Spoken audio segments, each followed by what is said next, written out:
48장 35절 함께 읽어봅니다. 그 사면의 도합이 1만 8천 척이라. 그날 후로는 그 성읍의 이름을 여호와 삼마라 하리라. 47장 13절입니다. 땅 분배에 대한 마지막 내용은 13절부터 소개가 되어지는 형태로 되어 있기 때문에 47장 앞부분의 부분들을 또 함께 연결해서 보도록 합니다. 이제 에스겔 마지막 이제 땅 분배에 대한 부분들을 우리는 앞에 두고 있습니다. 이 땅 분배 또 그리고 땅 분배를 하기 위해서는 반드시 12지파의 이러한 명단을 확보해야 되고 그 12지파에 누가 속할 것인지에 대해서 또 인구 조사들을 또 부지런히 해야 되는 또 이러한 또 중요한 의식법적인 또 이러한 명령과 또 내용들이 있습니다. 어떻게 보면 구약의 의식법 중에 제사도 좀 어렵지만 실제로 우리가 읽어가는 데 있어서 가장 많은 어려움을 이렇게 성도들이 성경을 읽을 때 느끼는 부분은 오히려 이 땅 분배에 대한 부분들이 실제적으로 좀 더 어렵게 느껴집니다. 왜냐하면 그 명칭 자체가 일단은 히브리어 언어와 지명들이기 때문에 이 동서남북 어디에 해당이 되는 건지 뭐 우리나라 땅이라면 좀 감을 잡겠는데 외국 땅이기 때문에 이게 전혀 이게 우리에게 이렇게 잘 와닿질 않습니다. 그래서 여러분에게 나눠드린 그 카톡에 소개해준 땅 분배의 그 위치 부분들도 좀 참고를 하시고요. 땅 분배에 대한 부분들은 의외로 성경에 상당히 많이 나옵니다. 우리가 가장 대표적인 민수기의 이러한 말씀을 중심으로 해서 요한계시록에 이르기까지 의외로 이 땅에 대한 이야기, 그 다음에 그 12가문에 대한 이야기들이 상당히 많이 나옵니다. 그렇기 때문에 성도들이 처음에 성경을 접하고 읽어갈 때에 성경이 어렵게 느껴지는 그 큰 주제가 바로 제사법에 대한 레위기 문제하고 땅 분배에 대한 인구조사에 대한 민수기에 이제 여기 발목 잡히면 그 다음에 이제 신명기로 못 넘어가는 것입니다. 그래서 거의 시작하다가 이제 막 절반 이상이 성경 읽기에 이제 막 포기하고 이제 막 이렇게 성경이 재미없다 이제 이렇게 포기하는 단계가 바로 레위기 제사법과 민수기의 땅 분배와 12지파 명단에 대한 부분입니다. 그러나 우리가 레위기도 그 제사를 신약과 연결해서 히브리서랑 연결해 보게 되면 아주 중요한 핵심만 정확하게 여러분들이 우리 7대 교리 안에서 붙들고 있으면 레위기도 어렵지 않습니다. 그래서 우리가 5대 제사 그리고 3대 절기 이런 부분들을 중심으로 해서 그 모든 제사와 절기 부분들은 예수 그리스도의 그 희생과 죽으심과 부활에 맞춰져 있는 주로 기독론과 구원론에 대한 부분들을 가르치는 그런 내용들이 잘 녹아들어 있습니다. 그리고 레위기의 절반은 십계명 해설입니다. 성도들의 성화, 교회론에 대한 이러한 또 내용들입니다. 그렇기 때문에 이런 기본 교리만 정확하게 가지고 레위기를 읽게 되면 그 세세한 부분들은 전부 다 이렇게 모른다 할지라도 큰 물줄기를 이렇게 방향을 알고 읽게 되면 그 전체 본문이 우리에게 주는 좋은 그러한 신앙적 교훈들을 우리가 찾아낼 수 있습니다. 민수기도 역시 마찬가지예요. 사실 아주 참 그 의도적으로 12번을 반복을 합니다.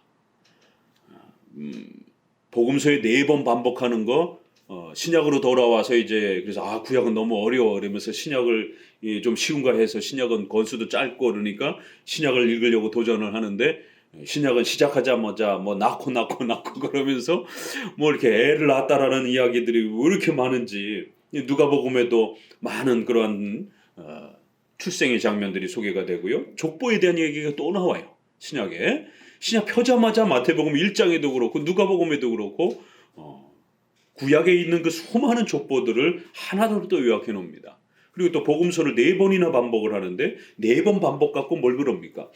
구약은 12번을 반복을 하는데 제사를 드릴 때 어떻게 드려야 되느냐? 첫째는 이제 루브엔 지파는 순양 몇 마리, 순염소 몇 마리 이러면서 두 번째 또 유다 지파는 순념소 몇 마리 이런 식으로 똑같은 제산물이 12번을 반복을 하는 거예요.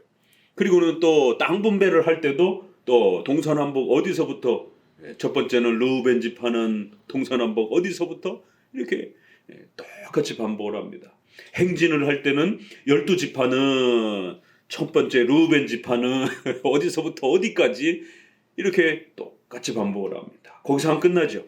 또 그리고 12지파의 족보에 속해야 될 자손은 12지파가 우리가 잘 아는 이제 르우벤으로부터 시작해서 유다와 이렇게 요셉, 베냐민으로 끝나는 이 12지파는 그래도 쉽죠. 그건 조상이니까. 야곱의 조상들이니까. 그런데 문제는 뒤로 갈수록 후손들이란 말이에요. 그러니까 이 12지파에 속해 있는지를 후손을 추적해야 되는 거예요. 이스라엘 백성들은 불나면 제일 먼저 뭘 들쳐매고 도망가겠어요? 첫 번째는 당연히 성경, 그 다음에 성전 제사물. 근데 그건 레인들이 들고 튀는 거니까 이제 레인들에게 맡긴다라면 일반 성도들이야 하나님의 말씀, 성경책도 귀한 시절이죠. 그건 주로 이렇게 레인들이 가지고 있으니까 일반 12지파 백성들은 불나면은 제일 먼저 뭘 들고 튀어나가겠습니까? 자기 족보책. 자기 족보에 이러한 그 가문에 자기가 르우벤 지파다 그러면 르우벤 지파에 르우벤의 아들들이 있단 말이에요. 그러면 또 그 아들들의 또 자손들이 있고 자손이 있고 자손이 있고 그러면 자기 가문이 정통 르우벤 지파의 유다 지파의 가문인지 아닌지를 증명해 줄 것은 족보밖에 없어요. 그래서 그 족보를 레위 지파들이 이렇게 그 간수하는 그러한 부분들이 주로 이제 많이 이렇게 소개가 되는데 그것이 이제 또 일상 우리가 보는 부분은 주로 성경에 이렇게 레위 지파가 주로 이렇게 계수하는 민수기도 이렇게 보면은 백성들을 계수하라라고 했을 때 그 계수한 것들을 주로 왕이 이렇게 그 계수한 명단과 이런 부분들을 주로 레위 지파나 왕이 가지고 있을 걸로 우리는 이제 추론을 하는 것이죠. 그러면 그 명단이 이렇게 하나만 있는 것이 아니고 보호하기 위해서 또 이렇게 여러 개가 있을 수도 있는 것도 우리가 추적할 수가 있고요. 이 성경에 나와 있는 그 명단만이 다는 아니에요. 그러니까 성경에 우리가 구약에 읽다 보게 되면은 역대 지략에 누구의 글에 이런 표현들이 많이 나옵니다. 이러면 이제 거기에는 여러 이제 또 구약에 성경에 들어오진 않았지만 그 외의 책들이 이제 이렇게 많이 소개가 됩니다.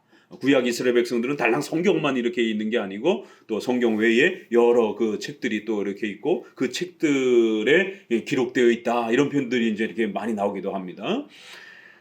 그리고 그 족보 자기 가문이 기록되어 있는 이 족보 이름이 거기 기록되어 있는가 안 기록되어 있는가 이게 굉장히 중요하고 이것이 기록되어 있는 사람만이 가나안 땅을 차지하고 소유권을 확보할 수 있는 것입니다. 그래서 이스라엘 백성들에게 있어서 12지파의 가문이라라고 하는 이 족보를 확인할 수 있는 방법, 기록 이건 굉장히 중요한 겁니다. 생존과 관련돼 있어요. 왜요? 땅을 차지해야 거기서 농사를 짓고 먹고 살 수 있기 때문에 족보에 이름이 없다? 그러면 땅을 분배해 주지 않는 것이에요. 그러면 고대 농경사회에 땅을 분배받지 못하게 되면 굶어 죽는 겁니다. 그렇기 때문에 12지파의 족보 그 다음에 그 족보의 명단에 따라서 약속대로 하나님께서 약속해 주신 그 경계를 따라서 땅을 나누어 갖는 것입니다. 그래서 이제 우리가 마지막 6개의 의식법 중에 마지막 5번째, 6번째 가나안 땅과 관련된 게 3개 있다 그랬죠. 생활과 관련된 정결법, 그 다음에 족보법, 족보에 따라 땅을 분배해 주라라고 하는 족보와 땅 분배 5번째, 6번째가 에스겔의 마지막 내용에 이렇게 소개가 되는 겁니다. 그렇기 때문에 6개의 의식법들이 에스겔의 마지막 장면을 이렇게 차지하고 있는 것을 보게 됩니다. 그럼 우리는 이제 질문을 던져봅니다. 에스겔의 이 마지막 그 의식법으로서의 족보를 기록하고 또 땅을 분배하는 이 내용이 왜 그렇게 중요한가? 이 내용이 왜 이렇게 중요하기에 성경 여러 곳에 기록하는가? 또 민수기에도 이렇게 한 장을 차지할 정도로 민수기는 numbers 이렇게 영어로도 표현하면 이렇게 숫자 이런 표현이고, 우리의 번역에서도 민수기 그러면 백성들의 숫자 뭐 이 정도의 그냥 해석이 정도 되는 겁니다. 영어는 그냥 숫자들 뭐 이렇게, 그건 이제 결국 이스라엘 백성들의 숫자들이라고 하는 그러한 요약적 의미가 담겨 있습니다. 그 성경 이름 자체를 대표적으로 민수기라, 이렇게 숫자들이다라고 이렇게 표현을 한 것입니다. 물론 이제 히브리어 성경의 이름은 그 앞글절을 주로 따기 때문에 우리 이 지금 번역 성경 이름하고는 조금씩 차이가 있습니다. 그래서 우리가 창세기도 보게 되면 베레시트 바라 엘로힘, 그래서 베레시트라고 하는 그 첫 글자를 이렇게 따는 것이에요. 그래서 히브리어 원문은 이제 우리 성경의 이 제목하고는 다릅니다. 이 제목은 이제 번역되는 과정에서 이렇게 제목을 다른 것이에요. 자, 그럴 때 아무튼 전체적인 이 민수기를 보면서 숫자라고 하는 제목을 잡을 정도로 민수기는 굉장히 숫자가 많이 나올 정도로 이렇게 중요하다는 거 보게 됩니다. 그리고 요한계시록에도 마지막에 12지파 이름을 소개하고 12지파의 땅 분배를 소개하는 장면으로 끝을 맺습니다. 이렇게 성경에서 12족보와 12지파의 땅 분배를 이해하지 않고서는 성경의 큰 축을 읽어낼 수 없는 이런 어려움을 또 우리는 만나게 됩니다. 자, 그러면 이 12지파의 족보와 결국 이 땅에 대한 의식법은 어디로 향하고 있을까? 그건 가나안 땅에 대한 소유권 문제입니다. 그러면 가나안 땅은 우리가 7대 교리 안에서 어디에 해당이 될까요? 그것은 구원론에 해당이 되기도 합니다. 바로 우리가 예수 그리스도로 말미암아 구원받았다라는 것, 하나님의 자녀여 백성이 되었다라고 하는 하나님의 나라의 백성이 되었다라고 하는 이 소중한 의미들을 하나님이 약속한 가나안 땅의 소유권을 가지고 거기서 살아가는가, 이러한 외적인 표징을 통해서 본인들은 아주 특수한 하나님 앞에 구별된 그러한 백성들이요 하나님의 나라의 한 부분을 소유로 얻은 자들이라고 하는 이러한 하나님의 나라의 백성들이라고 하는 구원론에 해당이 되기도 하고요. 또 이것은 개인의 구원을 넘어서서 또 우리의 종말로 넘어가게 되면 결국 천국의 영원한 생명을 누리게 되는 궁극적인 이제 우리가 취하게 될 또 천국의 하나님의 나라라고 하는 천국의 그 소유권을 우리가 가지고 있다라고 하는 장차 천국의 영생의 이러한 또 소유권을 구약에는 땅을 통해서 이렇게 또 약속하는 형태로 우리에게 소개가 됩니다.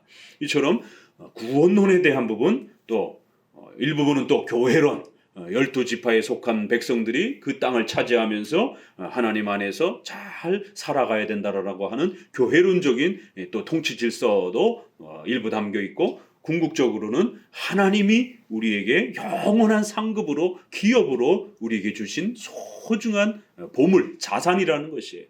그러니까 구약에서는 땅을 가지고 있는 게, 농사를 지어서 먹고 사는 시대이기 때문에 땅을 가지고 있는 게 그 시대는 최고죠. 생존과 관련돼 있으니까. 그래서 하나님께서 하나님의 나라를 너희에게 유업으로 주겠다. 그럼 하나님의 나라가 뭡니까? 굉장히 생소하니까 그걸 가르치기 위해서 구약에는 최고의 생존과 관련된 땅을 이렇게 구별해서 땅을 주겠다라고 하는, 금은 보화를 주겠다라고 하는 이제 이러한 외적인 상징을 통해서 하나님의 나라를 하나님께서 천국의 영원한 그 기업을 너희에게 소유하도록 주겠다라고 하는 이런 종말론적인 그러한 의미들이 또 땅 분배를 통해서 소개가 되어 있고, 결국 또 우리 개인적으로는 우리가 하나님의 자녀요 구원받은 하나님의 백성들이라고 하는 개인적 구원의 또 이러한 소중한 내용까지, 또 그러한 백성들이 함께 신앙 공동체로 모여서 함께 살아가야 된다라고 하는 또 교회론적인 또 그런 의미도 일부 담겨 있기도 합니다. 자, 그래서 이제 우리 13절 먼저 읽어보게 되면요, 47장 13절 같이 읽어봅니다. 나 주 여호와가 말하노라, 너희는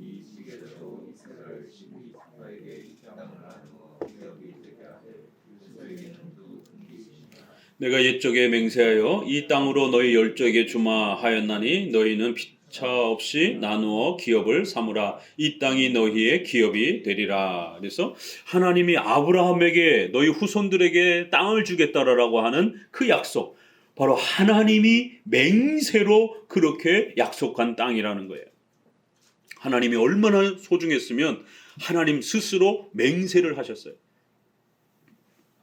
이런 표현도 아주 구약에 굉장히 보기 드문 아주 소중한 표현이죠. 왜 하나님이 이렇게 맹세까지 하면서 전지전능하신 신이 굳이 맹세를 할 필요가 없습니다. 그런데도 불구하고 하나님 스스로 자기 자신을 향하여 맹세를 하신 것이, 왜요? 하나님보다 더 큰 이가 없기 때문에 하나님 자신을 향하여 맹세하시면서 하나님이 존재하지 않는 이상, 하나님의 명령이 없어지지 않는 이상 반드시 너희에게 하나님 자신을 걸고 내가 너희에게 땅을 주겠다라고 그렇게 약속하마.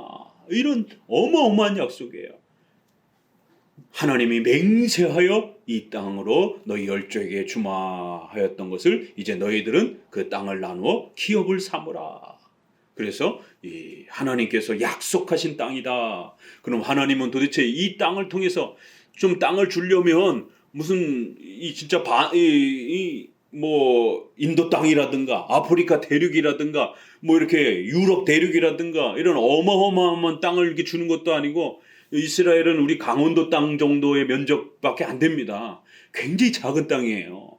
뭐 요만큼 주면서 하나님께서 이렇게 어마어마하게 이렇게 반드시 맹세로 주겠다라고 그 요만한 땅을 언뜻 보면 이해가 안 되죠. 그렇지만 이러한 땅을 차지하는 것을 통해서 바로 하나님의 나라를 기업으로, 상속으로, 기업이라고 하는 단어가 이제 구약에 아주 줄기차게 쏟아져 나옵니다.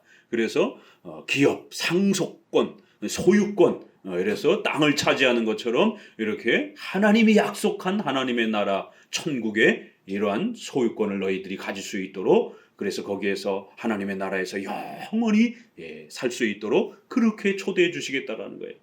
이것은 결국 종말론적인 천국의 영생과 천국에 대한 영원한 소망을 하나님께서 반드시 너희를 구원하여 하나님의 나라의 백성으로 그렇게 살아가도록, 그리고는 그 나라는 절대로 침략받지 아니하고 없어지지 아니하고 반드시 이렇게 강력한 그러한 보호와 하나님의 보호와 다스림을 통해서 살아가는 그런 나라가 될 것이다라고 하는, 이제 우리가 종말론적인 하나님의 나라에 대한 구약의 이러한 또 표현을 읽어냅니다. 오늘날 하나님의 나라, 종말론과 관련해서 하나님의 나라를 잘못 해석해가지고 수많은 또 교회사회의 부패와 타락과 변질들이 발생을 합니다. 하나님의 나라를 로마 가톨릭은 어떻게 해석하죠? 사제들이 하나님의 나라라는 거예요. 사제들만.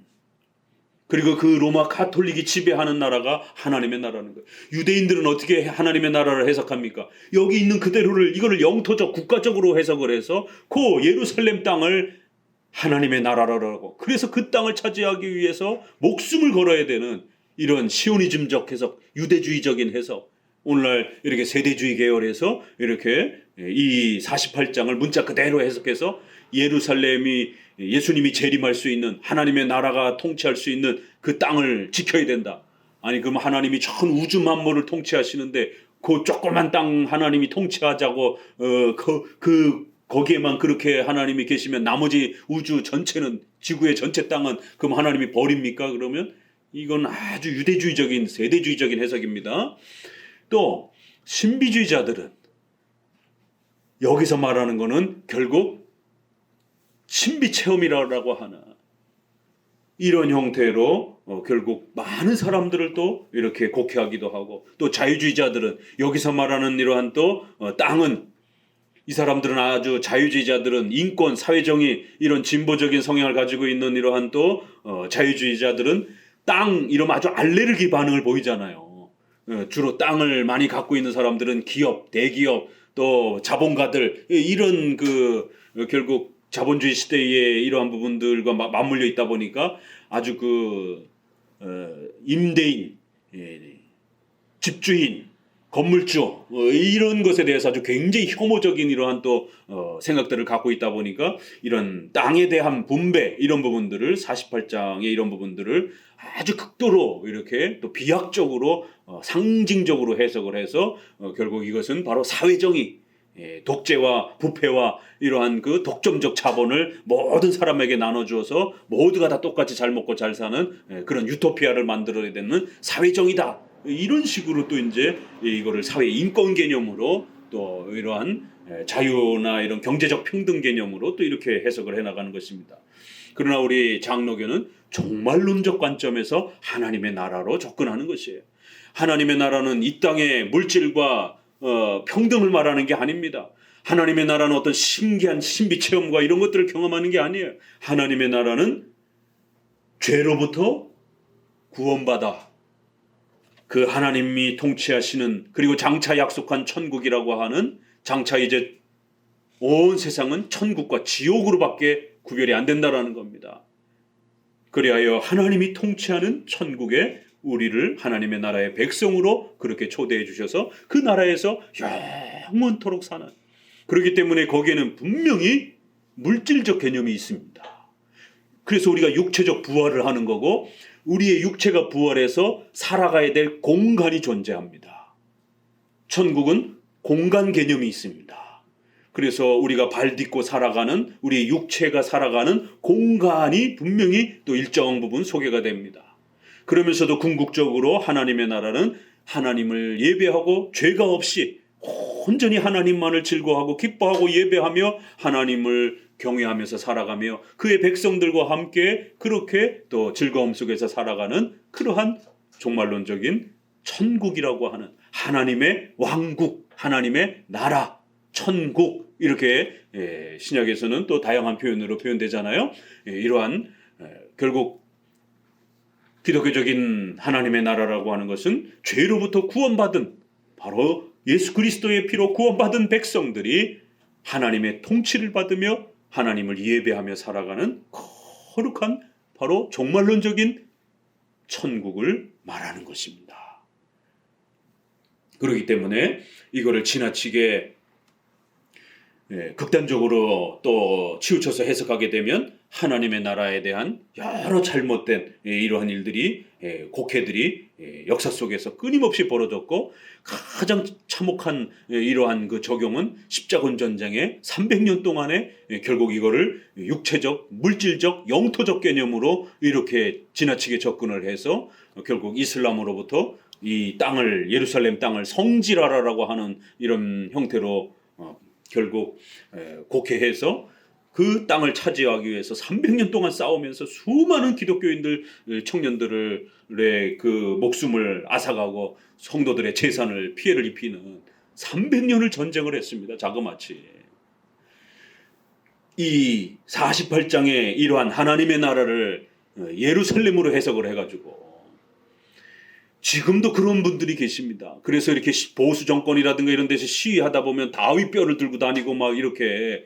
왜 다윗 뼈를 들고 다닙니까? 미국에도 이렇게 주로 보수 그 트럼프 지지자들 중에서 이렇게 보게 되면 미국 국기하고 다윗 뼈들을 들고 다녀요. 왜 거기 다윗 뼈들이 이렇게 등장을 하냔 말입니까? 그래서 미국 역사에는 항상 유대인들의 어떤 정치적인 어떤 여러 또 일들이 이렇게 같이 맞물려 있고, 그래서 결국 예루살렘을 회복하는 것이 영토적으로 회복하는 것이 마치 종말론적으로 하나님의 나라를 완성하는 것처럼 이러한 또 시도들이 지금도 여전히 그런 시도들이 또 이렇게 남아있는 것을 보게 됩니다. 또 코로나와 같은 또 이런 전염병의 시절에는 또 이러한 사람들의 공포와 두려움들을 이용을 해가지고 이 하나님의 나라를 결국 사람들에게 이 질병으로부터 이렇게 막아지는 그러한 기복주의적인 또 이런 방식으로 신비 체험이나 질병 치유라든가 이러한 사람의 생명과 목숨의 이런 문제로 그래서 병들지 않는 것, 건강하게 사는 것, 이걸 마치 하나님의 나라의 어떤 본질로 또 이렇게 해석해서 병들고 코로나 걸리고 뭐 이런 성도들은 다 신앙이 약하고 하나님의 나라에 이렇게 마치 취소가 된 것처럼, 그러면서 온통 모든 것을 기복주의에다 맞춰서 결국 삼박자 축복과 같이 이렇게 물질 축복받고 건강의 축복을 받고 이런 식의 부분들이 또 다시 등장을 합니다. 왜요? 현대의학으로 이 전염병을 해결하고 막고 이렇게 하지 못하다 보니까 그 두려움을 틈타 가지고 또 성도들의 재산을 빼앗으면서 그렇게 교회 안에서 무슨 코로나 퇴치 카드를 선포 선보이거나 또 뭐 안수기도 하면은 코로나가 다 뭐 이렇게 뭐 막아진다는 등 뭐 별의별 이런 음모론들이 등장을 하면서 666 베리집부터 시작해서 수많은 이런 공포를 이용을 해가지고 정치를 하는 사람도 있지만 공포를 이용을 해가지고 종교적인 돈 장사를 하는 사람들도 또 이러한 종교적 부패한 지도자들에 의해서 끊임없이 역사 속에 등장을 합니다. 그렇기 때문에 이러한 종말론적인 하나님의 나라에 있어서 이 땅 분배라라고 하는 12지파에 속해야 된다라고 하는 이런 부분들을 잘못 해석했다가는 또 성도들에게 삶에 엄청난 피해를 입힐 수 있음을 꼭 명심하셔야 되고, 우리 장로교는 종말론, 구원론과 종말론을 잘 서로 연결해서 바로 이 땅 분배라고 하는 건 하나님의 택한 백성들, 그래서 요한계시록에서는 이것을 생명책에다가 비유를 해서 하나님이 그 족보에다가 기록하는 것을 신약으로 넘어가서 계시록으로 넘어가게 되면 하나님 앞에 생명책이 있고 그 생명책에 바로 구약의 족보를 기록하듯이 하나님이 너희의 이름을 그 생명책이라고 하는 곳에 낱낱이 기록해놓고 절대로 변함이 없도록, 이건 예정론을 말하는 겁니다. 구약에는 돌에다 기록하겠다, 또 족보에다가 기록해두겠다, 이건 구약의 아주 대표적인 예정론을 그렇게 표현하는 겁니다. 상징적인 비유적인 의미로. 그래서 하나님이 택한 백성들을 절대 잊어먹지 않겠다, 절대로 그 이름과 명단이 취소되지 않겠다, 그의 이름들이 반드시 기억될 것이고 반드시 하나님 앞에 세워질 것이다라고 하는, 변치 않을 것이다라고 하는, 기록에 남겨두게 되면 변치 않고 그 소유권과 소속을 밝힐 수가 있는 것입니다. 그래요, 구약의 이러한 족보의 문제는 예정론을 그렇게 대변하는 아주 중요한 하나의 비유적 표현이기도 합니다. 그래서 신약에 와서는 그걸 생명책이다라고, 하나님이 무슨 책이 필요합니까? 그렇잖아요, 그죠? 영이신 하나님이, 절대 주권적인 작정을 이루시는 하나님이 책이 뭐 필요 있겠어요? 그건 우리 인간의 이해적인 표현인 겁니다. 그래서 책이라든가 돌에다 기록하고 이러면 변함이 없기 때문에 이렇게 하나님께서 그의 택한 백성들을 죄로부터 구원해 주시는 것, 이게 바로 하나님의 나라의 첫 출발이요. 그리고 그러한 백성들이 이 땅에서 구원받아서 예배드리면서 교회로서 이 땅에서는 유형교회가 하나님의 나라인 겁니다. 그래서 주기도문에 하나님의 나라가 임하옵시며 라고 할 때 그 하나님의 나라를 우리는 이 땅에서의 교회로 해석하고 장차 천국에서 영원히 사는, 바로 이것을 종말론적인 또 천국을 또 하나님의 나라라고 하는 것입니다. 그래서 이 땅에서는 교회, 유형교회가 하나님의 나라요, 또 저곳에 다음의 미래에 있어서는 종말론적으로 영원히 사는 천국을 하나님의 나라라.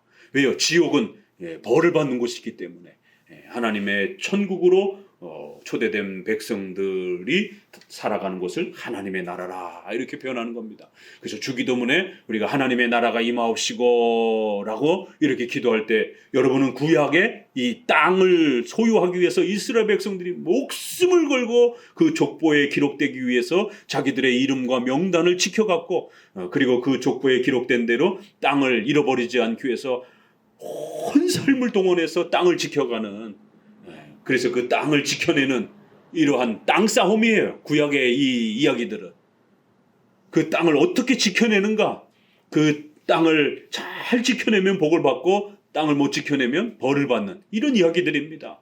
그래서 그거를 잘못 해석하게 되면 영토적 개념으로 넘어가게 되고, 그거를 신비 체험으로도 또 볼 수가 있고, 또 이런 자유주의의 인권 정의 이런 개념으로 또 갈 수도 있고, 또 잘못하면 또 이것이 이런 물질주의적인 또 이러한 질병과 또 이러한 가난에 대한 이런 문제들을 기복주의적 개념으로 하나님의 나라를 곡해할 수 있다라는 것입니다. 그래서 그런 부분으로 해석하면 안 되고, 반드시 죄로부터 우리를 구원하여 주시는 바로 그 구원의 은혜와 거기서부터 출발되어 이제 우리가 한평생 살다가 또 하나님께로 초대되어 영원히 천국에서 사는, 바로 또 종말론적인 천국의 하나님의 나라를 또 이렇게 구약에서는 땅을 통해서 소개하는 것입니다. 그래야 그 가나안 땅을 잃어버리게 되면 천국을 잃어버리는 것처럼 그렇게 가르쳤던 것입니다. 그래서 가나안 땅에서 쫓겨났다가 다시 또 그 가나안 땅으로 돌아가라라고 이렇게 하나님이 촉구하고, 계속해서 그 가나안 땅을 지켜내기 위해서 전쟁을 치르고, 이런 이야기들입니다. 그렇기 때문에 그거를 문자 그대로 적용을 해가지고 이렇게 어떤 영토 전쟁의 어떤 근거로 적용을 한다든가 이걸 어떤 사회정의 개념으로 이렇게 끌어낸다든가 이렇게 하게 되면 큰일 나는 겁니다. 자, 민수기로 돌아갑니다. 자, 그럼 이제 우리가 좀 순서대로 이 구약에서부터 어떻게 이 땅 분배 이야기들이 소개되는가? 큰 흐름을 먼저 보고 오늘 에스겔은 또 어떻게 마무리를 하고 있는가 함께 보도록 합니다. 민수기 1장 2절입니다. 1장 2절 같이 읽어봅니다. 너희는 이스라엘 자손의 모든 회중 각 남자의 수를 그들의 가족과 종족을 따라 그 명수대로 계수할지니. 그래서 이제 나가서 싸울 수 있는 군인들을 계수합니다. 3절 이스라엘 중 20세 이상으로 싸움에 나갈 만한 모든 자를 너와 아론은 그 군대대로 계수하되. 그래서 대략 한 60만 명 정도의 건강한 청년들을 이렇게 계수를 숫자를 셉니다. 그래야 이제 행진하는 순서들을 쭉 그 12지파 순서대로 소개를 하는 것이에요. 그리고 이제 저 뒤로 넘어가셔서 이제 26장을 한번 봅니다. 26장에 40년 동안 광야 생활을 하고 죽는 거예요. 이거 이제 1장은 출애굽하자마자 숫자를 센 겁니다. 그래서 장정 한 60만 명, 어린아이와 여자들까지 합치면 한 200만 명 정도 이렇게 우리가 추론하기도 합니다. 40년 동안 이렇게 광야 생활을 하면서 어른 세대가 다 죽었어요. 그리고 이제 아이들 세대들이 노인이 돼서 벌써 이제 20대만 해도 60이 되잖아요. 그리고 나서 다시 한번 또 인구 조사를 합니다. 26장 53절 같이 읽어봅니다. 이 명수대로 땅을 나눠 주어 기업을 삼게 하라. 수가 많은 자에게는 기업을 것이요 수가 적은 자에게는 기업을 적게 줄 것이니 그들의 계수함을 입은 수대로 각기 기업을 주되 오직 그 땅을 제비 뽑아 나누어 그들의 조상 지파의 이름을 따라 얻게 할지니라. 그 다소를 물론하고 그 기업을 제비 뽑아 나눌지니라. 그래서 12지파의 이러한 순서대로 땅 분배를 해주라라고 12지파의 명단을 소개하고 또 그리고는 땅을 어디서부터 어떻게 소유해야 될지를 소개합니다. 자, 그리고는 이제 27장에 아주 놀라운 이야기가 하나가 등장을 합니다. 그러니까 이제 이런 전체적인 땅의 중요성, 이 땅은 종말론과 연결되어 있다라고 하는 이 중요한 교리를 지키면서 기억하면서 이 민수기를 읽어내야만이 이 민수기에 있어서 이 많은 땅에 대한 이야기들이 바르게 읽혀집니다. 그러면 재밌습니다. 그러나 이것이 방향을 잃게 되면 똑같은 이름을 12번 반복해야 되기 때문에 굉장히 힘들어요. 그래서 이제 처음 성경을 읽을 때는 요령 피느냐고 얼추 보니까 똑같아요. 그러니까 앞머리 첫 번째 것만 읽고 저 뒤로 한 3, 4장 훅 건너뛰어가지고 빨리 읽으려고 괜찮아요. 그렇게 처음에 읽을 때는. 그러나 이제 한 중급 정도 이렇게 읽으실 때는 12번 반복해서 읽으셔도 괜찮아요. 그만큼 성경이 우리에게 의도적으로 반복적으로 12번을 반복하면서 그 땅을 이스라엘 백성들이 지켜내기 위해서 얼마나 그렇게 잊어먹지 않도록 의도적으로 그렇게 그 힘든 거 알면서도 그렇게 반복하면서 그 명단들을 남겨놓는 것입니다. 그러면 적어도 우리 여러분들이 그런 표현들을 읽어내면서 땅을 지켜가는 것이 이렇게 소중한 것이라는 것을 더욱 이렇게 또 마음에 새겨가는 겁니다. 자, 27장의 1절을 읽어봅니다. 요셉의 아들 므낫세 가족의 므낫세의 현손 마길의 증손 길르앗의 손자 헤벨의 아들 슬로보앗의 딸들이 나왔으니. 슬로보앗의 딸이라고 하는 유명한 그 슬로보앗 딸들의 이야기입니다. 그 딸들의 이름이 말라와 노아와 호글라와 밀가와 디르사라. 그들이 회막문에서 모세와 제사장 엘르하살에게 족장과 온 회중 앞에 서서 가로되 우리 아버지가 광야에서 죽었으나 여호와를 거스려 모인 고라의 무리에 들지 아니하고 자기 죄에 죽었고 아들이 없나이다. 죄 때문에 죽은 게 아니라 그냥 자연적으로 죽었는데 하필 아들을 낳지 못한 거예요. 구약은 아들을 낳고 그 아들을 중심으로 해서 우리는 조선시대에 제사상을 받으려고 아들을 낳으려고 하잖아요. 그렇지만 이스라엘 백성들은 그 아들을 통해서 장차 하나님께서 중보자로 이 땅에 오실 것이다라고 하는 창세기 3장 15절 여인의 후손을 통하여 그렇게 하나님께서 구원하실 것이다라고 하는 바로 이 메시아에 대한 약속 때문에 이스라엘 여성들은 초기에는 어느 지파로 온다라고 명확하게 드러나질 않았기 때문에 이스라엘 여성들은 그 집안에 들어가서 반드시 아들을 낳는 것이 의식법적인 그런 명령이었던 겁니다.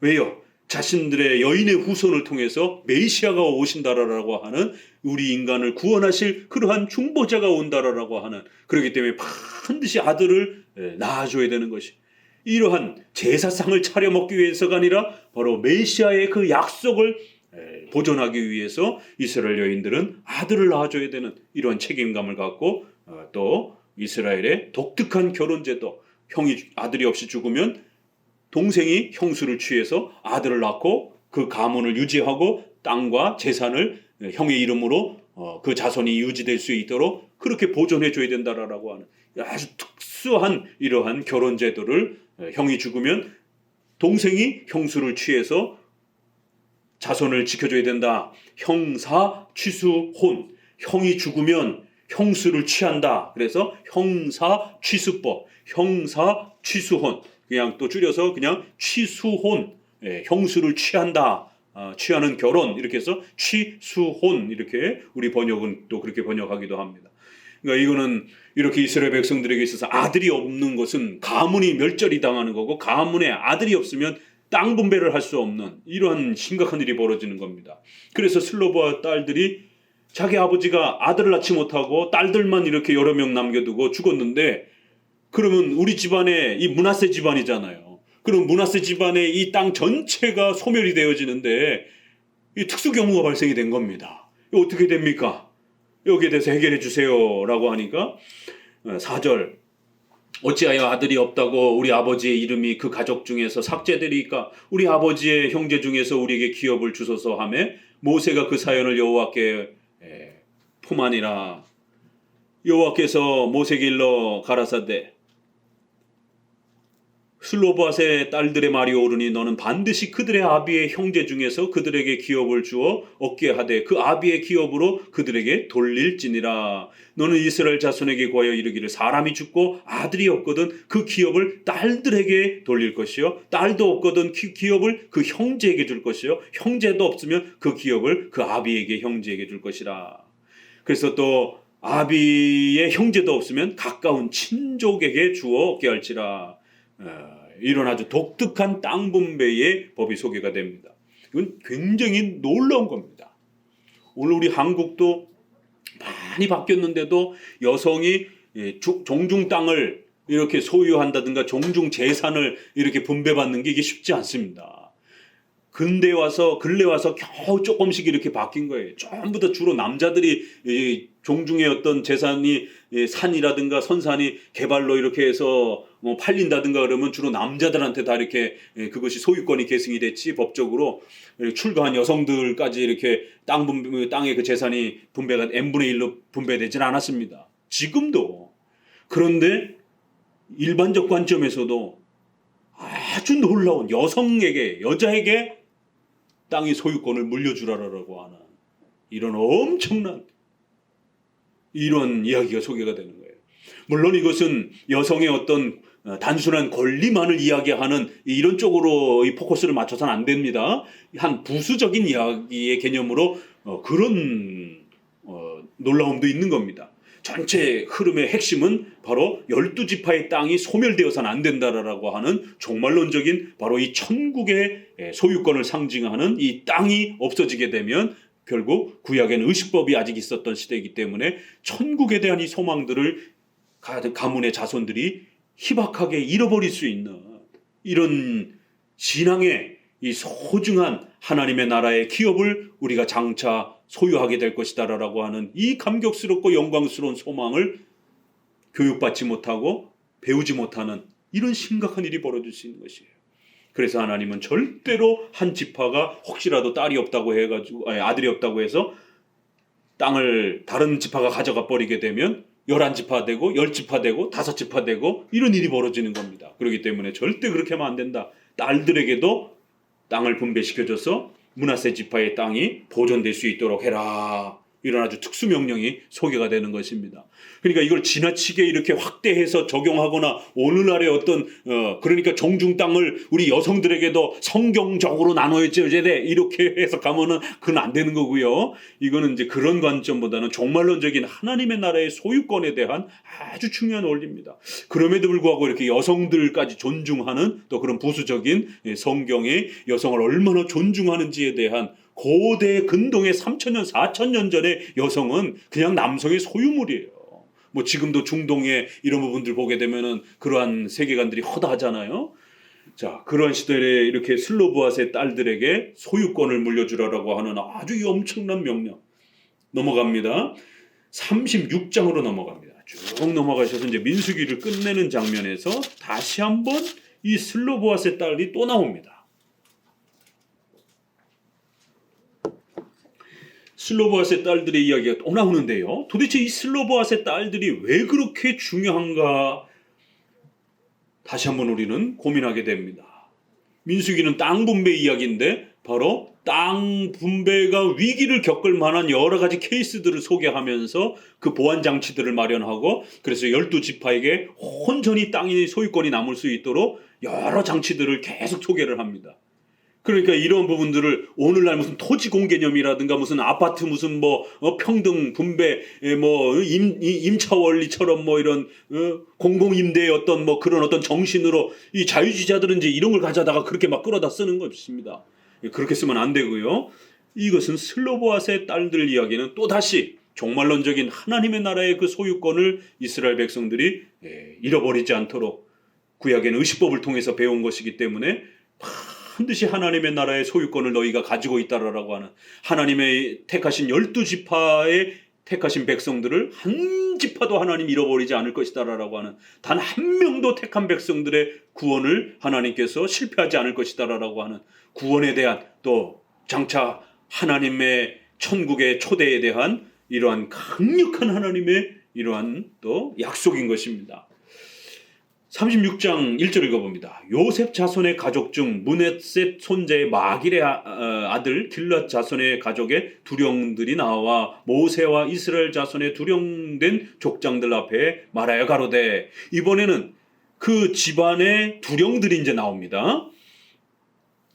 가로되 여호와께서 우리에게 주에게 명하사 이스라엘 자손에게 그 기업의 땅을 제비 뽑아 주게 하셨고 여호와께서 또 우리 주에게 명하사 우리 형제 슬로보아스의 기업으로 그 딸들에게 주게 하셨은즉.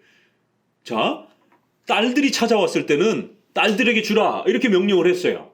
그런데 문제는 시간이 지나다 보니까 어떤 일이 벌어졌느냐면 그 딸들이 다른 지파에 시집을 가버리게 되면 재산을 들고 시집을 가는 거예요. 그러니까 다른 지파 남편한테다가 그 땅을 덧붙이게 되는. 왜요? 그건 딸들의 재산이었으니까. 그러니까 딸들이 시집을 가버리게 되면 다른 지파로 시집을 가버리게 되면 결국 다른 지파에게로 재산이 옮겨져가는 이러한 또 특수 경우가 발생이 되더라는 거예요. 그래서 이번에는 그 집안의 남자 두령들이 찾아와가지고 심각해졌습니다. 지금 므낫세 지파의 땅들이 줄어가고 있습니다. 잘못하면 줄어들 위기가 있습니다. 이거 해결해 주십시오 라고 민수기가 끝나는 장면에 이 땅 분배에 대한 이야기가 또 옥신각신 또 이렇게 소개가 되는 겁니다. 이건 그렇게 중요한 이야기이기 때문에 다시 또 소개를 하는 거예요. 자, 그러자 3절 같이 읽어봅니다. 그들이 만일 이스라엘 자손의 다른 지파 남자에게 시집가면 그들의 기업은 우리 조상의 기업에서 감삭되고 그들의 속할 그 지파의 기업에 첨가되리니 그러면 우리 제비 뽑은 기업에 삭감될 것이요 이스라엘 자손의 희년을 당하여 그 기업이 그가 속한 지파에 첨가될 것입니다. 우리 조상의 지파의 기업에서 아주 감삭될 것입니다. 5절 모세가 여호와의 말씀으로 이스라엘에게 명하여 가로되 요셉 자손 지파의 말이 옳도다. 6절 슬로보아스의 딸들에게 대한 여호와의 명이 이러하니라. 이르시되 슬로보아스의 딸들은 마음대로 시집가려니와 오직 그 조상의 지파의 가족에게로만 시집갈지니라. 그리하면 이스라엘 자손의 기업이 이 지파에서 저 지파로 옮기지 않고 이스라엘 자손이 다 각기 조상 지파의 기업을 지킬 것이라 하셨고. 이렇게.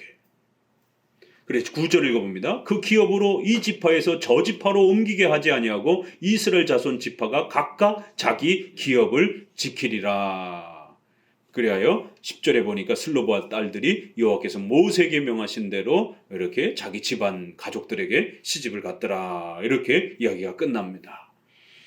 그러니까 결국 이 36장에서는 여기 6절에 우리 청년들은 꼭 기억해야 될 말씀이 있죠.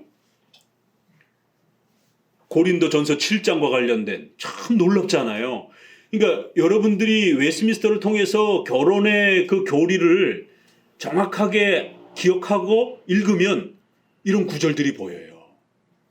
결혼은 두 가지 원칙이 있습니다. 첫 번째는 주 안에서 결혼하라는 거. 반드시 신자끼리 결혼해야 된다는 거. 두 번째, 그러면 신자의 후보가 여러 명이에요. 그 다음에는 너 마음대로 결혼해라. 이게 네가 좋아하는 사람과 더 좋아하는 사람과 결혼해라. 양심의 자유 원리 속에서 선택해라. 참 놀라운 거예요. 하나님께서 우리의 결혼을 인도하실 때 큰 울타리를 주시면서도 또 우리의 자유를 존중하시는 방식으로 그렇게 하나님의 뜻을 펼쳐내시는 것이에요.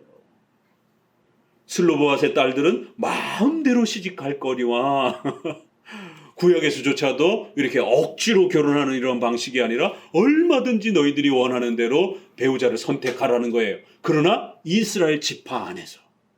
그래서 아브라함도 이삭의 부인을 리브가를 며느리를 찾으려고 할 때에 멀리서 다른 이방 민족에서 찾지 아니하고 자기 형제 집안으로 가는 겁니다.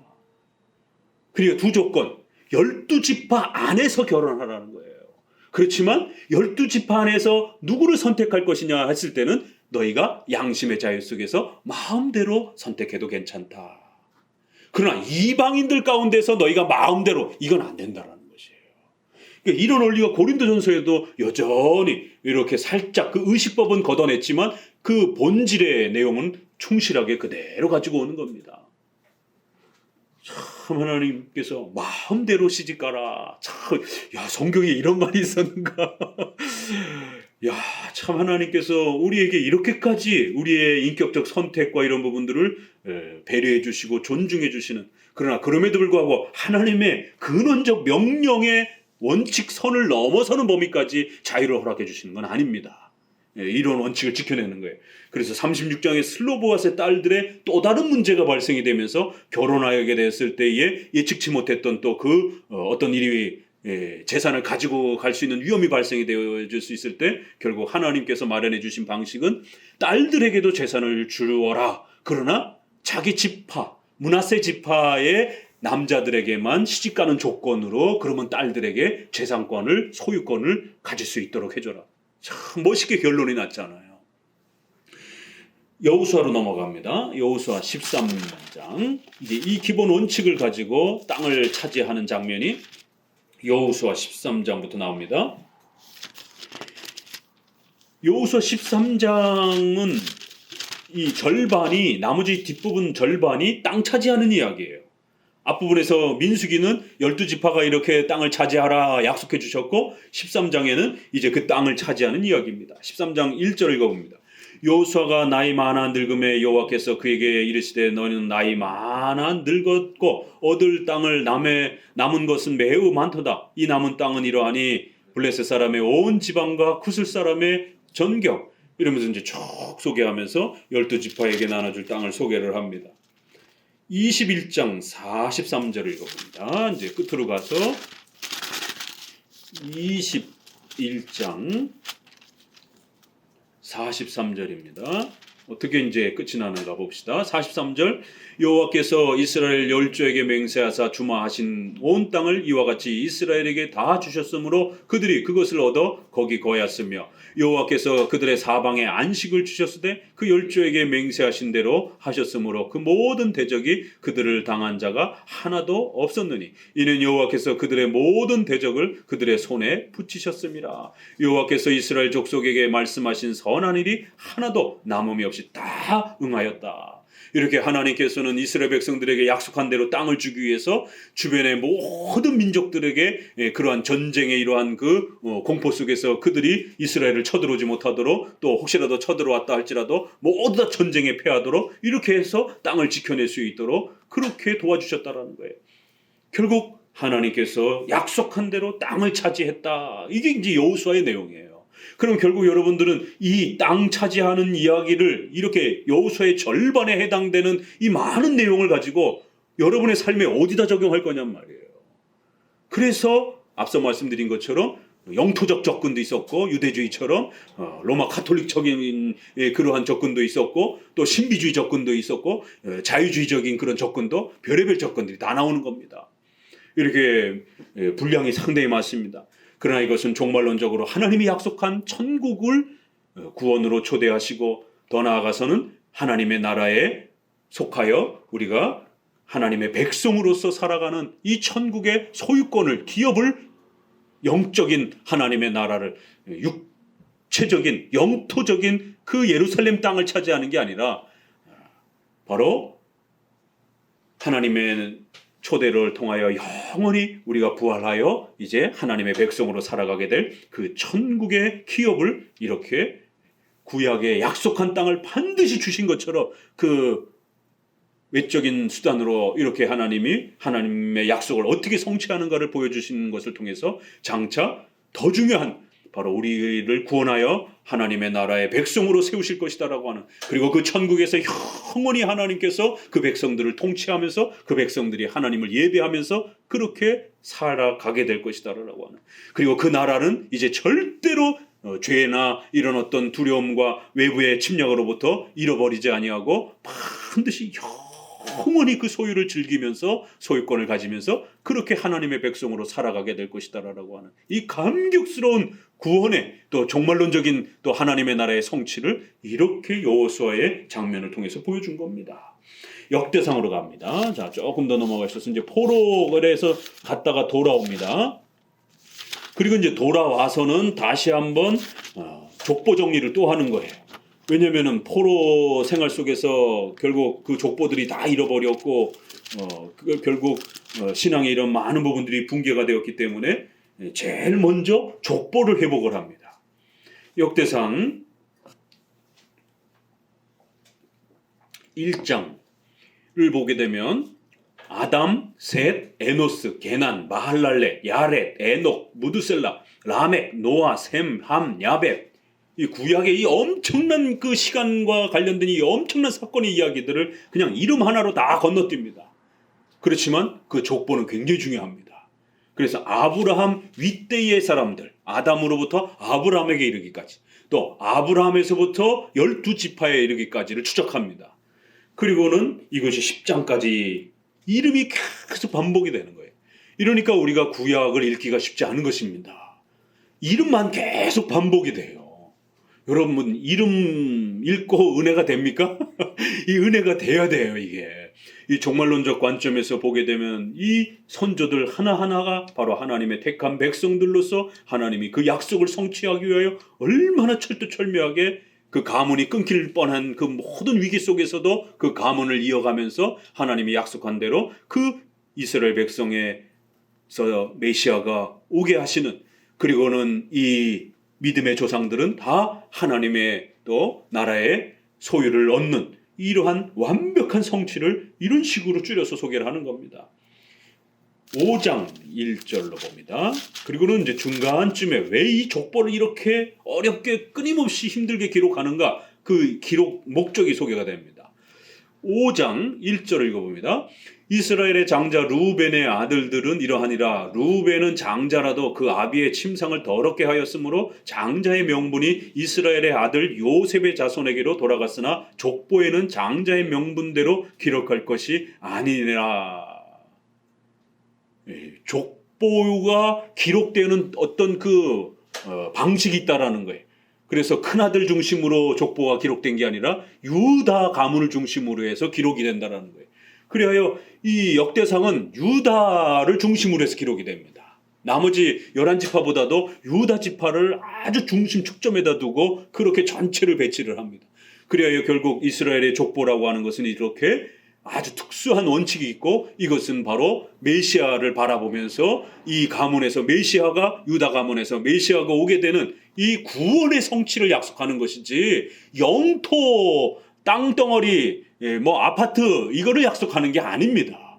바로 죄로부터 우리를 구원하여 하나님의 나라로 천국으로 초대하시겠다라고 하는, 그러기 위해서는 유다 가문이 중심이 되어야 되는 거예요.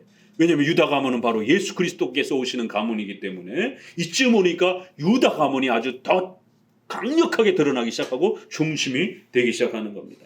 쭉 넘어가서 에스라 2장으로 넘어갑니다. 그 뒤로 조금 더 넘어가면 이제 에스라가 등장이 됩니다. 자, 에스라 2장을 보게 되면 2장 1절을 보면은요, 2절을 먼저 봅니다. 곧 스룹바벨과 예수아와 느헤미야와 스라야와 르엘라와와 모르드게와 빌산과 미스발과 비그에와 룸과 바하나와 등과 함께 나온 이스라엘 백성의 명수가 이러하니라. 바로스 자손이 2170명이요 스바 자손이 372명이요. 저는 이제 예전에 이 성경 번역본이 이렇게 차이가 있어가지고 어떤 번역본은 이걸 숫자로 이렇게 다 되어 있는 것도 있는데 대부분 한글로 되어 있잖아요. 그래갖고 처음엔 하도 헷갈려가지고 성경을 읽으면서 이걸 아라비아 숫자로 저도 이렇게 하고 따로 옆에다가 다 이렇게 적으면서 연습도 하기도 하고 그랬었어요. 그래갖고 계산기 넣고 옆에 한번 두들겨보고 이게 맞나 총합이 이러면서, 여러분 성경을 부단히 까맣게 빨갛게 노랗게 이렇게 되어질 정도로 부단히 읽으셔야 됩니다. 성경 읽어야 하나님을 알 수 있는 것이에요. 딴짓하지 마시고 성경을 열심히 읽으셔야 됩니다. 목사님도 이렇게 빨갛고 파랗고 노랗고 그냥 이렇게 여러 번 반복하면서 계속해서 이게 이제 이 옛날 성경을 도무지 갖고 다닐 수가 없어가지고, 그것도 우리 성도 어떤 분이 가죽을 이렇게 다시 만들어 주셔가지고 목사님 성경책이 다 떨어져가지고는 한 10여 년 이상 보다 보니까 다 떨어져가지고 그거를 갖고 다닐 수가 없어서 이제 다음 성경으로 이제 또 이렇게 읽고 있는데, 여러분들도 그 옆에다가 계속 써가면서 이렇게 부단히 성경을, 그래서 죽을 때쯤 되면 한 10년의 성경책 한 권 정도는 이렇게 교체가 돼야 됩니다. 너무 낡아가지고 이제 더 이상 쓸 데도 없고, 너무 낡아갖고 이렇게 해질 위험이 있으니까 이렇게 또 한 권 제끼고 또 새로운 것도 한 권 사셔가지고 이렇게 10년에 한 번 정도. 그래서 여러분들이 한 5권, 6권 정도 남기시면 자손한테 물려주고 그리고 이제 천국으로 오시면 돼요. 성경을 읽어야 하나님을 알 수 있는 겁니다. 자꾸 신비 체험과 이상한 이런 쪽에 빠지면 안 돼요. 자, 성경을 보니 이런 명단이 이렇게 나오니까 힘든 거예요. 그러나 이것도 우리가 지금 말씀드린 것처럼 종말론이라고 하는 구원론과 종말론 관점에서 이 명단이 왜 이렇게 소중한가, 이런 전체적 관점에서 읽으면 이 숫자 하나하나까지 다 우리가 기억할 필요는 없어요. 그러나 이 큰 흐름 속에서 이렇게 이런 정도의 사람들이 이렇게 이런 가문들을 하나도 빠짐없이, 왜 성경이 이 가문 하나, 우리 이 사람들이 도대체 누군지도 성경이 단락 한 번 등장하는 사람들입니다. 그 구약학자들도 도대체 이 사람이 누군지 추적하기도 굉장히 어려운 사람들이에요. 그래도 성경은 이 사람, 그 가문에 속해 있는 그 가문의 지파의 리더들을 중심으로 해가지고 아주 낱낱이 기록하는, 왜요? 이건 우리만 읽는 게 아니라 그 시대 당시의 사람도 읽어야 되는 거니까 그 시대 사람이 처음 읽는 거 아니겠어요? 그럼 우리 집안 가문이 여기 있나 없나? 볼 거 아니겠어요? 내 이름 여기 있네. 우리 집안 대표가 여기 있네. 그럼 얼마나 안심이 되겠어요. 그렇기 때문에 그 한 가문 12지파의 후손들, 벌써 여기 후손들이 많아지잖아요. 그 후손들 하나하나 빠짐없이 하나님이 정확히 그들을 구원하셨고, 정확히 그들에게 땅을 주셨고, 정확히 그들을 보존하셨다라고 하는 이 하나님의 구원과 그 기업의 약속이 이렇게 철두철미하게 이루어졌다라는 것을 우리는 그 정도 읽어내면 되는 거예요. 그 한 사람 한 사람 세부적으로 다 모른다 할지라도. 자, 넘어가시면 2장 62절을 봅시다. 그러면서 중간쯤에 이렇게 결론에 이런 또 표현이 나옵니다. 62절. 이 사람들이 보게 중에 자기 이름을 찾더라도 얻지 못한 고로 저희를 부정하게 여겨 제사장의 직분을 행치 못하게 하고. 그 레위 지파가 이렇게 돌아오긴 왔는데 족보를 정리하다 보니까 이 사람의 이름들이 어느 가문에 있는지 확인이 안 되는 거예요. 그래서 일단 예비 명단에 놓되 이 사람들을 제사 업무에 참여는 시키지 않는 겁니다. 부정하다고 여기는 거예요. 그러니까 이스라엘의 족보는 우리처럼 제사상을 받아먹기 위한 우리의 유교문화 이런 게 아니라 이들은 더럽냐 거룩하냐가 판단되어지는 기준이란 말이에요. 족보에 기록되면 거룩한 백성으로 평가를 받게 되고 족보에 이름이 없으면 부정한 백성으로 평가를 받는 거예요. 부정하다고 평가되면 이건 굉장히 심각한 겁니다. 구약시대에는. 그렇죠? 하나님의 백성이 아니다라고 하는 평가한 겁니다. 족보에 이름이 기록되어 있어야 하나님의 백성이라고 하는 그 공적인 표시를 갖게 되는 거예요. 아, 족보는 이런 목적으로 사용이 되었구나. 바로 거룩하냐 거룩하지 않느냐를 기준으로 하는 12지파에게 가나안 땅을 주느냐 안 주느냐에 대한 소유권을 확보할 수 있느냐 없느냐의 이러한 기준점이 되는 겁니다. 또 읽어봅니다. 느헤미야 7장입니다. 느헤미야 7장은 에스라 명단을 또다시 반복을 합니다. 그 명단을 느헤미야 7장 5절로 넘어가 보게 되면 7장 5절에 같이 읽어봅니다. 내 하나님이 내 마음을 감동하사 귀인들과 민장과 백성을 모아 그 보게대로 계수하게 하신 고로 내가 처음으로 돌아온 자의 보게를 얻었는데 거기 기록한 것을 보면, 이래서 에스라 족보를 그대로 반복을 해요. 그리고 64절을 보세요. 64절에 앞부분에서 봤던 것처럼 이 사람들이 보게 중에 자기 이름을 찾아도 얻지 못한 고로 저희를 부정하게 여겨 제사장의 직분을 행치 못하게 하고, 에스라의 내용을 그대로 반복을 하는 겁니다. 이게 이토록 중요하기 때문에 느헤미야에서도 이 내용을 또 반복을 하는 겁니다. 우리는 이게 왜 이렇게 중요하지? 왜 이렇게 반복을 하지? 힘들게. 그러나 이 명단은 목숨과 관련된 겁니다. 그들의 생존권, 땅을 소유할 수 있는, 죽느냐 사느냐를 거룩하냐 거룩하지 않느냐를 확인하는 기준 역할을 하는 겁니다. 그렇기 때문에 구약엔 땅은 이렇게 소중한 겁니다. 우리 쭉 넘어가셔서 이제 계시록으로 넘어가 봅시다. 계시록 21장으로 이제 마무리를 하면서 넘어가 보면은요, 마지막 천국을 소개하면서 계시록 21장에 10절 봅니다. 21장 10절. 새하늘과 새 땅이 소개가 되면서 이제 예루살렘이라고 하는 거대한 성이 내려오는데 10절. 성령으로 나를 데리고 크고 높은 산으로 올라가 하나님께로부터 하늘에서 내려오는 거룩한 성 예루살렘을 보이니 하나님의 영광이 있음에 그 성이 빛이 지극히 귀한 보석 같고 벽옥과 수정같이 막더라. 크고 높은 성곽이 있고 12문이 있는데 문이 12천사가 있고 그 문들 위에 이름을 썼으니 이스라엘 자손 12지파의 이름들이라.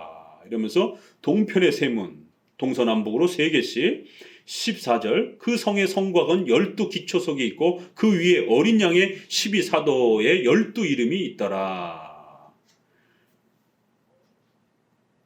19절을 읽어봅니다. 그 성의 성곽의 기초석은 각색 보석으로 꾸몄는데 첫째 기초석은 벽옥이요. 이러면서 12보석을 또 쭉 소개를 합니다.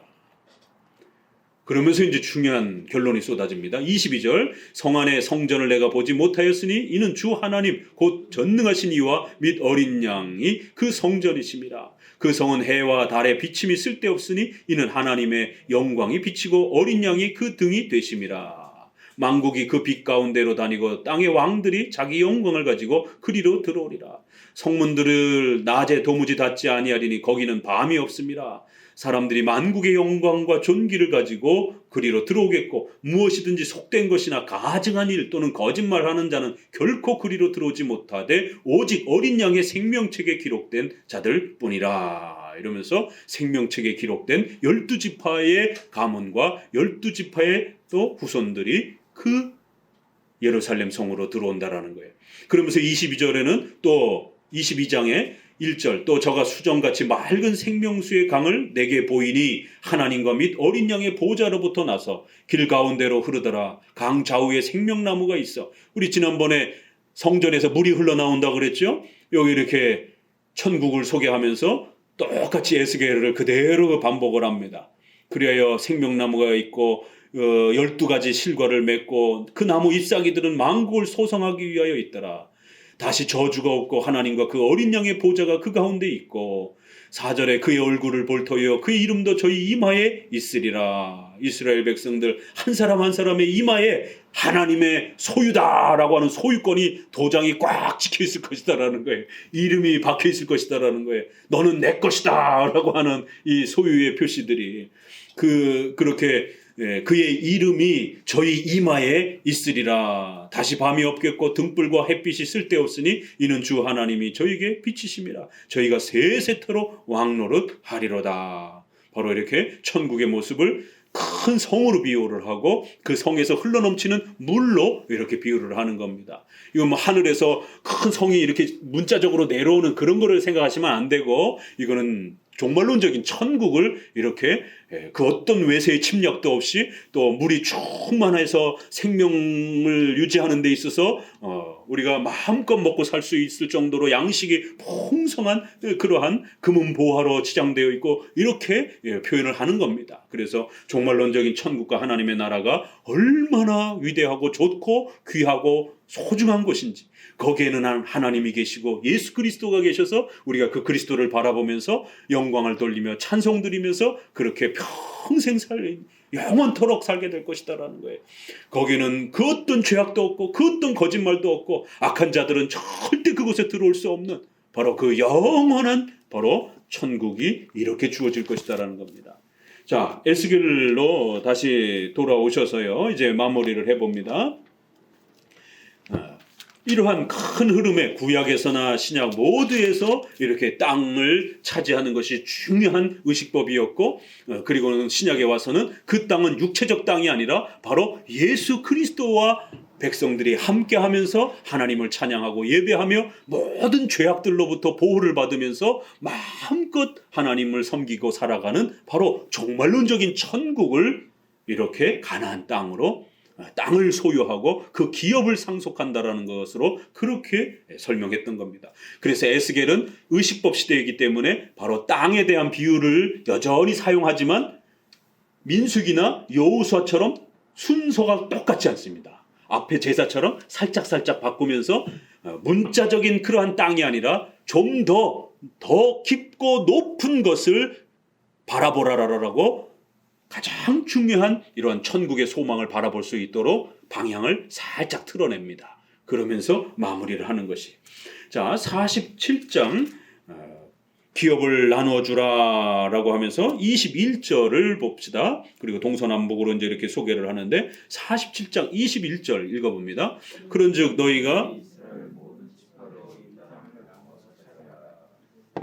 너희는 이 땅을 나누되 제비 뽑아 너희와 너희 가운데 우거하는 외인 곧 너희 가운데 자녀를 낳은 자의 기업이 되게 할지니 너희는 그 외인을 본토에서 난 이스라엘 족속같이 여기고 그들로 이스라엘 지파 중에서 너희와 함께 기업을 얻게 하되. 자, 여기에 민수기의 그 12지파의 땅 분배랑 다른 내용이 추가가 됐어요. 찾을 수 있겠어요? 어떤 내용이 추가가 됐죠? 이방인. 구약은 12지파에게만 땅을 줍니다. 12지파 외의 백성들은 아직 하나님께서 초대하지 않았기 때문에 부정한 백성으로 이렇게 취급했습니다. 그런데 에스겔에는 12지파에게 땅을 나눠주고 나머지 땅은 이방인들에게 소유권을 차지할 수 있도록 주라는 겁니다. 획기적인, 이스라엘 백성들이 이걸 보게 되면 기겁할 노릇이죠. 어떻게 자기네들 땅을 이방인들에게 나눠줄 수 있는가? 자기들도 다 갖기가 지금 작은 땅인데. 그런데 이제 종말론적으로 오게 될 그 새로운 하나님의 나라는 이방인도 들어와서 그 소유권을 가질 수 있는, 본토에서 난 이스라엘 족속같이 동일하게 여겨주라는 거예요. 너희와 함께 기업을 얻을 수 있도록 그렇게 대우해 주라는 거예요. 신약에 이제 온 세상의 이방인들까지도 예수님께로 초대될 수 있는 바로 복음의 시대를 이렇게 벌써 내다보고 있는 겁니다. 48장 1절 모든 지파의 이름대로 이같을지니라. 국보에서 부터 헤들론 길로 말미암아 하맛 어기를 지나서 다메섹 지게에 이르는 하살 에논까지 곧 북으로 하맛 지게에 이르는 땅 동편에서 서편까지 단의 분기시요. 이러면서 북쪽으로부터 이제 이렇게 추적을 하는데 맨 북쪽에 단지파를 중심으로 해서 납달리, 므낫세, 다메섹 이런 형태로 이제 이렇게 내려오는데 여기 자 보세요. 북쪽에 이렇게 내려오다가 이 갈릴리 갈릴리 호수가 이렇게 있고 요단강을 지나서 이렇게 사해바다 이스라엘의 그 가운데에 그 물줄기가 그렇게 돼 있잖아요. 갈릴리, 요단강, 그 다음에 사해, 그리고는 동쪽에 길르앗, 갓, 므낫세 지파 세 지파를 동쪽에 땅 분배를 해줬고 이 서쪽에 나머지 지파 9지파 반을 줬습니다. 다윗 왕국 시대를 보게 되면 민수기를 보게 되면 그런데 새 땅은 단지파를 북쪽을 중심으로 이렇게 해가지고 이 갈릴리 요단강 동쪽에 있는 땅을 싹 제거시켜 버렸습니다. 이쪽에 지중해 쪽에 이 서쪽 지역으로만 이렇게 차지하게 한 거예요. 그러니까 이렇게 주먹처럼 이렇게 주먹이 이렇게 돼 있는 것처럼 이 북쪽의 이 지역에 따라서 타고 내려와서 반을 뚝 잘라버리고 이 갈릴리 서쪽 지역으로의 땅으로 이렇게 과거에는 이렇게 길게 가나안 땅이 이렇게 주어졌던 거라면 이 반을 뚝 떼버려가지고 동쪽을 떼버려가지고 위쪽은 있는데 반이 뚝 잘려가지고 이렇게 주먹을 이렇게 진정대로 땅이 소개가 된 겁니다. 왜 이렇게 됐을까? 동쪽 지역을 왜 제거시켰을까? 참 놀라운 차이예요. 어떤 설명이 없어요. 사실은 이걸 추적할 수가 없습니다. 그러니까 민수기의 땅 분배와 여호수아의 땅이 그대로 재현되지 않는다라는 겁니다.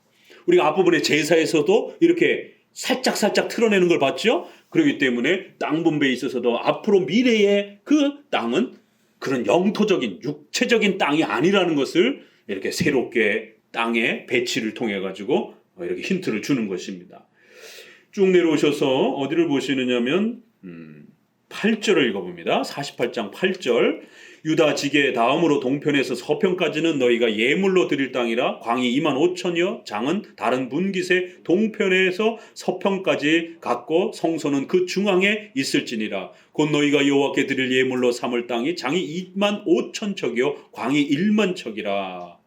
이러면서 쭉 내려오셔서 어디를 보시느냐면 또 10절 끝부분에 25,000척이라 남편으로 그 중앙에 여호와의 성소가 있게 하고 이러면서 결국 북쪽 땅을 쭉 소개하다가 7지파 정도 소개하고 나서는 많이도 소개 안 해요.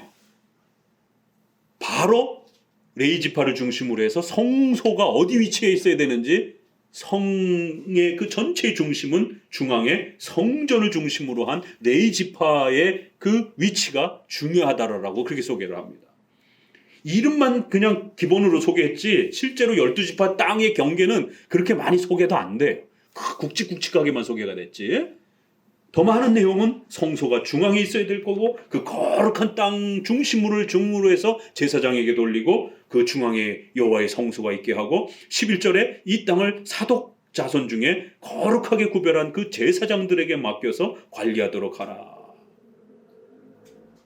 그러면서 13절에도 보니까 제사장의 지계를 따라 레위 사람의 분깃을 주되 장이 15,000척이요. 그러니까 오히려 12지파보다는 레위지파와 성소를 더 중요한 내용으로 마무리를 해가고 있습니다. 그리고는 거룩히 구별된 땅이다. 이런 거룩히 구별되었다라고 하는 이 표현이 계속 반복이 됩니다.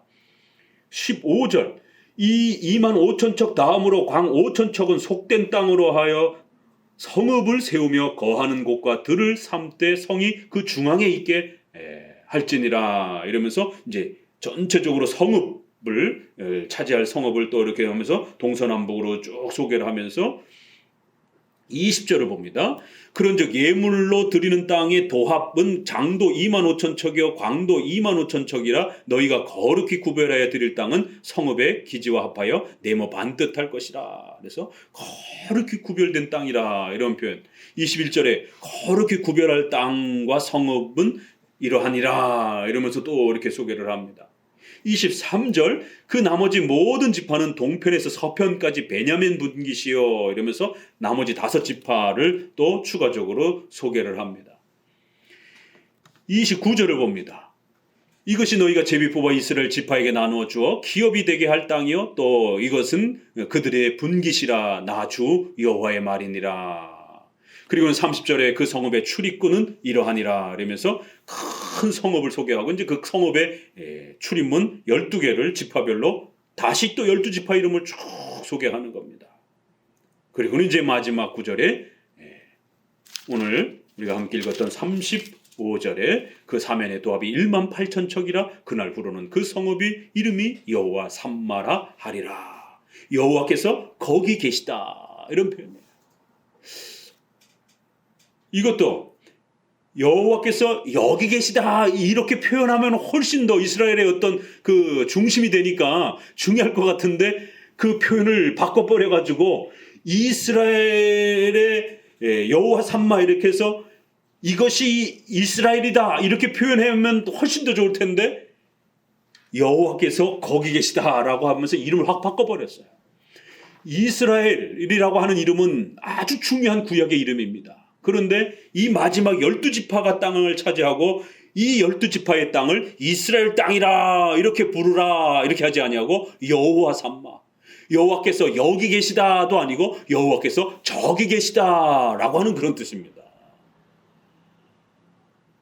이스라엘 백성들에게 영토적 관점에 너무 집중하지 않도록 결국 종말론적인 그러한 저것을 바라볼 수 있도록 이 땅에 너무 집착하지 아니하고 장차올 신약의 그리스도의 초림과 또 종말론적인 그리스도의 재림을 통하여 완성될 하나님의 그 천국을 소망하도록 여호와께서 거기 계시다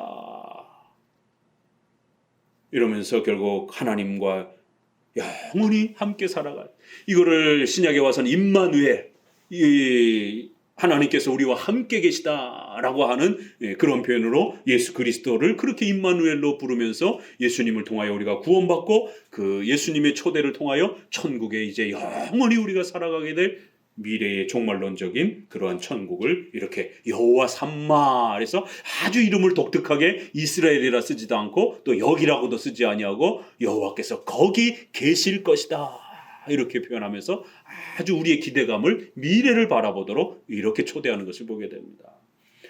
오늘 우리 시대의 종말의 하나님의 천국과 하나님의 나라를 소망하고 기대하는 이런 신앙이 다 무너졌습니다. 기복주의 신앙 때문에 이 땅에서 잘 먹고 잘 사는 것이 모든 신앙의 본질이 되어버렸습니다. 사회적 인권 정의를 해결하는 게 중심이 되어버렸습니다. 더 이상 오늘 우리 시대의 성도들에게 우리가 죽음 이후에 하나님과 영원히 살게 될 천국의 우리의 영원한 기업과 우리의 영원한 소유가 될 우리가 영원히 거하게 될 천국을 소망하는 이런 신앙이 오늘날은 찾아볼 수가 없어요. 미래의 천국을 소망하는 이러한 종말론적 신앙을 다 잃어버린 시대에 살고 있습니다. 그래서 이 땅에 어떻게 해서든지 잘 먹고 잘 살고 이 땅에서 어떻게 해서든지 복의 영화를 누리려고 하는 그것이 마치 하나님의 복인 것처럼 그럼 우리 선조들이 이 땅에서 그 모진 고통을 당하고 순교하고 피 흘려 희생하고 억울하게 죽고 이 수많은 희생과 죽음들은 히브리서 11장에 표현하는 것처럼 그들의 그러한 희생된 삶은 무슨 의미가 있냔 말이에요. 결국 우리가 궁극적으로 가야 하고 우리가 살아가야 될 나라는 이 땅이 아니라는 겁니다. 이 땅에 너무 집착해서 이 땅에서 잘 먹고 잘 사는 거에 너무 집착하면 안 된다는 것이에요. 물론 이 땅의 삶도 우리가 최선을 다해서 살아가야 됩니다. 그러나 하나님께서는 이 땅의 삶이 최선이 아니라 이 땅의 삶이 최고의 마지막 종착지가 아니라 이제 최후 심판 이후에 영원히 하나님과 함께 살아가게 되는 천국의 그러한 또 초대가 우리에게 남아있다라고 말씀하십니다.